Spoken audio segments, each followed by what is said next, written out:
Hello दोस्त, स्वागत है पुनः आपको इस चैनल पर। जैसे मेरे दोस्त आप जानते हैं कि हम यूपी लेखपाल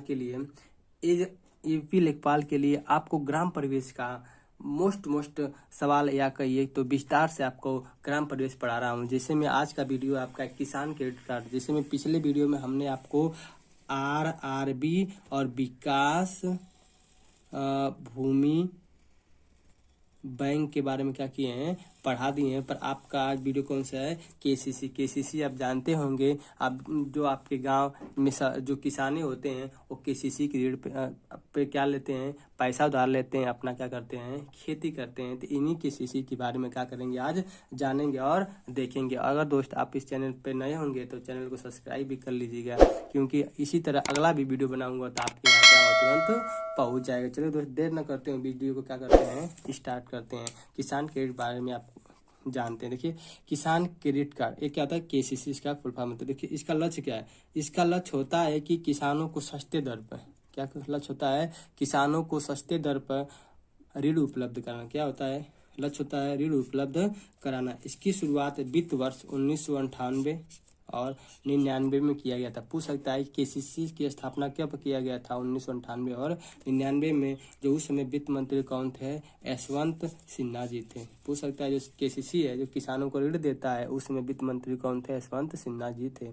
उस समय के क्या थे, वित्त मंत्री थे। भूमि को बंधक बनाने के बाद किसानों को ऋण दिया था। ये भी बात है कि जो भूमि को बंधक बनाएंगे तो किसान को क्या करेंगे, ऋण देंगे। अब जब किसान ऋण लेगा तो हमारा केसीसी से ब्याज कितना देना पड़ेगा। देखिए, ऋण की दरें क्या होती हैं। देखो, जो हमसे केसीसी बनवाते हैं उसी से जो हमको पैसा लेते हैं उसका 9% वार्षिक ब्याज देना पड़ता है। कितने देना पड़ता है, 9% वार्षिक ब्याज देना पड़ता है। पर इसमें जो हमारा 2% है, ये सरकार, राज्य सरकार का कर देती है।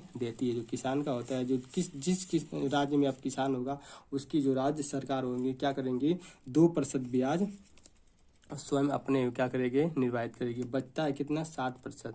कितना है, 7% ब्याज ऋण देना पड़ता है। पर एक बात और है, आगे देखते हैं, नोट में आपको लिखे होंगे कि आप जब, देखिए नोट में अगर किसान उसी वित्त वर्ष में, इस वर्ष में पैसा चुकाना है, अगर किसान उसी वित्त वर्ष में ऋण वापस कर देता है तो 3% की छूट क्या होती है, और मिल जाएगी। कितनी % छूट मिल जाएगी, 3%। हमारा पड़ जाएगा कितना, आप खाली आपका सिर्फ 4% का ही क्या पड़ा, ब्याज पड़ा। जब आप समय से सीमा में जब आप कोई ऋण चुका देंगे तो आपको सिर्फ कितना देना पड़ेगा, 4% ब्याज देना पड़ेगा। अब आता है आगे, और केसीसी की वैलिडिटी कितनी होती है, 5 वर्ष।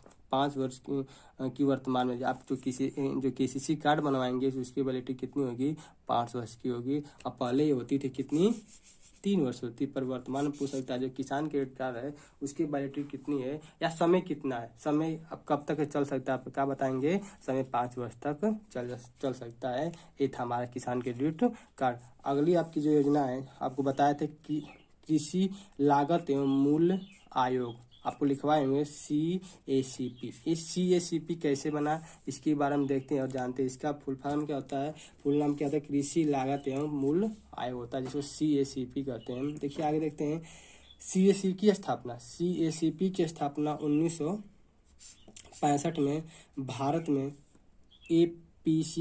APC नाम का आयोग बनाया। इसमें 1965 में भारत में APC नाम का आयोग बनाया गया, जिससे एग्रीकल्चर प्राइज कमीशन कहते हैं। जो APC जो होता है क्या कहते हैं, एग्रीकल्चर प्राइस कमीशन या एग्रीकल्चर मूल्य आयोग कहेंगे, दोनों कह सकते हैं, या प्राइस कमीशन या एग्रीकल्चर मूल्य आयोग भी कह सकते हैं। और 1964 में खाद्य मूल्य नीति की सिफारिश पर, इसमें 1964 में खाद्य मूल्य नीति की सिफारिश पर बना, और APC यह तय करता है कि फसलों का मूल्य कितना रखना चाहिए। आपका बस खाली एक बात याद रखना चाहिए, जो आपका जो फसल होता है APC निर्धारण करता है कि आपको फसल का, चाहे गेहूँ है, चना है, आपका धान है, कितने में क्या करेगा, बिकेगा सरकार। तो बाद में देखो, और इसका APC का नाम बाद में बदल कर क्या कर दिया गया, अब CACP कर दिया गया, जिसको क्या कहते हैं, क्या कहते हैं, कृषि लागत एवं मूल्य आयोग कहते हैं। बाद में पहले इसका APC नाम था, बाद में इसको बदल कर क्या किया गया, CACP कर दिया गया। यह दिया गया, यह 1985 में हुआ था। पूछ सकता कब हुआ था, 1985 में CACP जो commission for agriculture first time price कर दिया गया था। क्या कर दिया गया, commission for agriculture first time price कर दिया गया। ठीक, आपका पहले इनाम था APC जब 1965 में बना था, जब इसको बदल कर 1985 में क्या कर दिया गया था, CACP कर दिया गया। आगे देखते हैं, अब इस CACP में काम क्या होता है देखते हैं। देखिए जैसे में MSP जिसको होता है मिनिमम सपोर्ट प्राइस, उसका जो क्या होता है MSP मिनिमम सपोर्ट प्राइस होता है।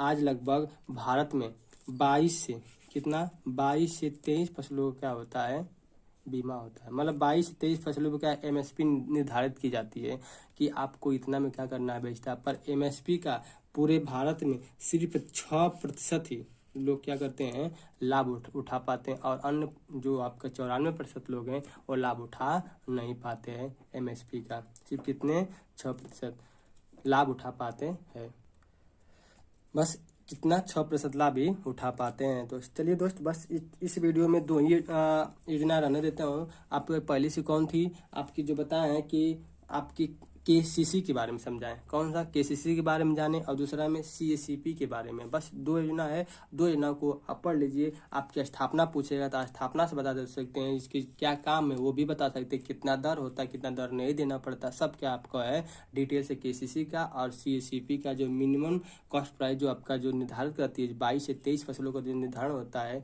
ये सब आपको समझा। इससे ज़्यादा इससे क्वेश्चन आपको नहीं बनेगा दोस्त। ठीक है, मैं दोस्त आशा करता हूँ कि वीडियो आपको अच्छे लग रहे होंगे। तो दोस्त अच्छे लग रहे होंगे तो मेरे सपोर्ट के लिए थोड़ा सा चैनल को सब्सक्राइब जरूर कर लीजिएगा, और अपने दोस्त में इसको जरूर शेयर करिएगा, क्योंकि आप जब शेयर करेंगे तो हमको एक मोटिवेशन मिलेगा और हम आपको वीडियो और बेस्ट से बेस्ट बना के क्या करूँगा दूंगा। और क्योंकि अभी तो 4-5 योजना हुई, अभी आपको 40-50 योजनाएं सब क्या करना है, पढ़ना इसी डिटेल की तरह से। आपको पूरा एक हेड राइटिंग अपने हिसाब से क्या कर सकते हैं, इसको नोट बना सकते हैं। थोड़ा सा मेरी राइटिंग जो है अच्छी नहीं है, पर अपने हिसाब से बता रहे हैं, समझा रहे हैं, समझ के अपने हिसाब से क्या करिए नोट्स बना लीजिए। और जब नोट्स बना लेंगे तो आपको कोई दिक्कत नहीं होगा, ऑल कॉम्पिटिटिव एग्जाम के लिए क्या हो जाएगा, ये बन जाएगा। ठीक है दोस्त, तब वीडियो अच्छे लग रहे होंगे तो चैनल सब्सक्राइब तो जरूर कर लीजिए। चलिए मिलते हैं नेक्स्ट वीडियो में, तब तक के लिए धन्यवाद।